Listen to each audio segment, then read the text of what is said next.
When I inherited my great-great-grandfather's 150-year-old log cabin, I thought I'd finally have the peace and quiet I'd always dreamed of. Tucked away in the Blue Ridge Mountains, the cabin sat on a few acres of untouched woodland. No close neighbors, no traffic, just the rustle of leaves and the chirping of crickets at night. But that peace didn't last long. Because, apparently, the local homeowners association had other plans, or more specifically, Karen did. She was the self-appointed queen of the Pinecrest Preserve WA, a woman who believed every inch of land within 5 miles of her house somehow fell under her jurisdiction. And she wasn't going to let some outsider, her word, not mine, live in her community without a fight. The cabin and my family's legacy. The cabin had been built by my ancestor, Amos Thornton, in 1873. He was a trapper and carpenter who settled on the mountain long before there were paved roads or power lines. The deed had been in my family since the 19th century, passed down from generation to generation, carefully protected in a fireproof safe. When my grandfather died, he left the cabin to me in his will. It needed work, sure, the porch sagged, the chimney leaned, and the wood stove smoked if you didn't know the right trick. But it was ours. It sat a good half-mile from the nearest WA property line, and I knew that because I checked 3 times. I'd seen enough WA horror stories to be cautious. But what I didn't realize was that, a few years earlier, the Pinecrest WA had expanded their boundaries by buying up adjacent lots. Some survey errors and vague zoning language blurred the lines, literally, between what they owned and what they claimed to own. And that's where my trouble began. The first encounter. This is private property. The first time I met Karen was the morning after I finished replacing the cabin's front steps. I was sipping coffee on the porch, enjoying the sunrise, when I saw a shiny white SUV pull up at the end of my dirt driveway. Out stepped a woman in heels, on gravel, holding a clipboard like it was a sword. Her blonde hair was perfectly styled, her sunglasses enormous, and her expression screamed, "You don't belong here." She marched up, stopping just short of my porch. "Excuse me," she barked. "This area is private property. You're trespassing." I blinked. "Morning to you too," I said. "Actually, this is my property." She crossed her arms. "That's impossible. This cabin belongs to the Pinecrest Preserve community. It's part of our historical greenbelt. It was meant to be restored for our HOA's Park project." I frowned. "Ma'am, this cabin's been in my family for 150 years. I have the deed to prove it." Karen scoffed. "Oh, that old thing. My son's great-grandfather was the original owner. He's the rightful heir. We've been planning to use this land for years." Her words made no sense. But she said them with such conviction, like she'd practiced them. I stood, trying to keep calm. "I think you're mistaken. I have all the paperwork, title, tax records, even a 1932 survey map. I can show you." She cut me off. "I don't need to see anything. I'm the WA president. You'll be hearing from our legal team." And just like that, she spun on her heel and stomped back to her SUV, kicking up dust as she drove away. I remember muttering to myself, "Here we go.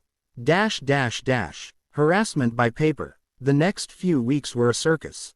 I started receiving violation notices in my mailbox, which was odd, since I wasn't part of their WA. The letters cited all kinds of nonsense. Unauthorized structure on WA property, noncompliant exterior design, failure to register as a Pinecrest resident. Each one came with a threat of fines: $500, $1,000, even $2,500. I ignored the first few, thinking it was some clerical error. But then I got a certified letter titled, "Notice of Eviction for Illegal Occupancy." That's when I realized Karen wasn't just bluffing, she was staging a hostile takeover. I called the county clerk, who confirmed my property was outside WA boundaries. The problem was that Karen had filed a revised community boundary document years earlier that included a section of my land, without any legal authority. It wasn't valid, but it was enough to cause confusion in public records. So I called a lawyer, an old friend of my late grandfather's named Marvin, who specialized in property disputes. He chuckled when he saw the papers. "These WA folks, they think they own the world," he said. "Don't worry, kid, we'll sort this out." The escalation. Karen didn't take kindly to being ignored. First came the anonymous complaints, noise, fire hazards, unregistered firearms, you name it. Every week, some official or sheriff's deputy showed up to investigate. They always left shaking their heads once they saw the place was clean and legal. Then came the trespassing. One afternoon, I came home to find a group of men in yellow vests poking around my property. They had Pinecrest Maintenance logos on their shirts and were marking trees with orange paint. "What the hell are you doing?" I shouted. One of them, clearly nervous, said, "We're clearing brush for the HOA's new nature trail." "Mrs. Thompson authorized it." "You mean Karen? She doesn't have any authority here. Get off my land." They hesitated until I pointed to the "No trespassing, private property" signs I'd just posted. Then they scurried off like raccoons. But the next day, I found one of my private property signs ripped off and nailed upside down on a fence post. Karen was making it personal. The inheritance claim. A few weeks later, I got a visit from a young man, early 20s, wearing designer sunglasses and a smug grin. "You must be the squatter," he said. I blinked. "Excuse me, I'm Brandon. My mom says this cabin was my great-grandfather's. We're gonna restore it and turn it into an Airbnb once you're gone." I laughed, thinking he was joking. But he wasn't. He even tried to open the front door, my door, while I was standing there. I stepped in front of him. "Touch that handle again and I'll call the sheriff." He scoffed. "You'll be out of here soon. Mom's handling it." Sure enough, a week later I received notice that the HOA had filed a quiet title claim. Basically, they were trying to take legal ownership of the property by claiming it was abandoned and historically misattributed. I was furious, but Marvin just smiled. "This'll be easy. They picked the wrong century to fake inheritance." The showdown. Court day came. Karen strutted in like she was royalty, her son in tow. They both wore smug grins, like victory was already theirs. When the judge entered, Karen's lawyer began with a dramatic speech about community heritage and historic stewardship. He claimed the cabin had been mistakenly deeded to the wrong family and that Karen's family lineage traced back to the original land grant. It was a decent performance, until Marvin handed the judge a thick binder. Inside were all the deeds, from 1873 to the present, each notarized, recorded, and verified by the county. But that wasn't even the best part. Marvin then pulled out an enlarged copy of a photograph from 1890, showing my ancestor Amos Thornton standing in front of the cabin, holding a sign that read, "Built by A. Thornton, 1873. Underneath, in faded ink, someone had written, 'For my sons and their sons forever.'" The courtroom went silent. Karen's face turned red. Her lawyer shuffled his papers, stammering something about unclear historical documentation.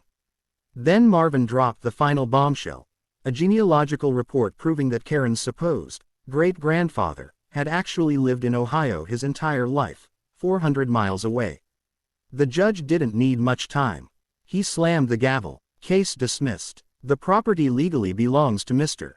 Thornton. The HOA and its officers are hereby ordered to cease all claims or actions regarding this land." Karen let out a shrill, "What?" and started arguing, loudly, until the bailiff told her to leave. The aftermath. You'd think that would be the end of it. But Karen wasn't done embarrassing herself. A week later, I caught her sneaking around the property again, phone in hand, taking pictures. When I confronted her, she snapped, "This isn't over. You don't belong here." I smiled. "Funny, the deed says otherwise." Then I pulled out my phone and started recording. She froze, muttered something about defamation, and stomped off. Later that night, I posted the video, along with the full story, on a local community Facebook group. It blew up overnight. Turns out, I wasn't the first person she'd harassed. Several neighbors chimed in with their own Karen stories, from forcing people to repaint their fences to demanding fines for improper mailbox designs. Within a month, the HOA board held an emergency meeting. Karen was voted out as president, and the new board issued a public apology to me and anyone else she'd wronged. They even offered to pay my legal fees, though I declined. Reclaiming the cabin. With the drama over, I finally got back to restoring the cabin, the right way. I rebuilt the porch with reclaimed cedar, fixed the chimney, and polished the old brass stove my grandfather had left behind. Neighbors who'd once been distant started stopping by. Some brought pies, others just wanted to apologize for not standing up to Karen sooner. It felt like the mountain was peaceful again. One evening, as the sun dipped behind the ridgeline, I sat on the porch with a cup of coffee, the same spot where Karen had once stood claiming I was trespassing. I smiled to myself. Funny how some people think power gives them ownership, when all it really gives them is arrogance. The cabin wasn't just a piece of land. It was my family's history, built by hand, passed down through sweat and love, not paperwork and power trips. And no HOA Karen, no matter how loud or entitled, could ever take that away. Epilogue. Full circle. A year later, I received an unexpected letter. It was from Brandon, Karen's son. He wrote, "Greater than, Mr. Thornton, I wanted to apologize for how my mom and I treated you. I've since learned the truth about the property and the history of your family. My mom's obsession with the HOA cost her everything, her position, her reputation, even some friendships. I hope you can forgive me. The cabin really is beautiful. You've done amazing work keeping it alive. Brandon." I folded the letter and placed it in the same old safe that held the deed, next to my grandfather's papers. Forgiveness came easy, because at the end of the day, I'd already won. Not just in court, but in peace. The cabin stood, stronger than ever, a silent testament that some legacies can't be claimed, bought, or bullied away. They endure, just like the mountain itself.